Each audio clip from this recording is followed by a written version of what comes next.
আর এই যে এখানে আমাদের স্মার্ট বার্নারটা আছে, এই বার্নারের যে কাটিং মেজারমেন্টটা, আমাদের কাটিং মেজারমেন্টটা হচ্ছে গিয়ে 630 আছে হচ্ছে 670, আর এইদিকে লাগবে হচ্ছে 330, সেখানে আছে হচ্ছে 365। তো সব দিকেই কাটিং মেজারমেন্টটা কাটিংটা বড় হয়ে গেছে, যার জন্য এখন এই যে দেখেন বার্নারটা ফলে আমরা দেখাচ্ছি।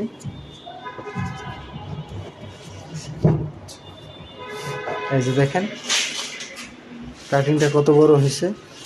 এবার কাটিংটা রিমুভ হয়, কিন্তু সমস্ত চাপটা পড়বে হচ্ছে সম্পূর্ণ গ্লাসের উপরে। এই যে কাটিংটা রিমুভ হয়ে গেছে। এইদিকেও এই যে বেশি কম আছে, এই যে দেখেন এই যে যাচ্ছে, আবার এইদিকেও যাচ্ছে। এটা তো কাটিং মেজারমেন্টটা এখানে একটু বড় হয়েছে, এই জন্য চাপটা হচ্ছে গিয়ে গ্লাসের উপরে চাপটা বেশি পড়বে। ধন্যবাদ। তো আমরা এখানে এই যে বার্নারটা লাগাই দিছি, এই যে দেখেন সম্পূর্ণ বার্নারটা দেখাচ্ছি।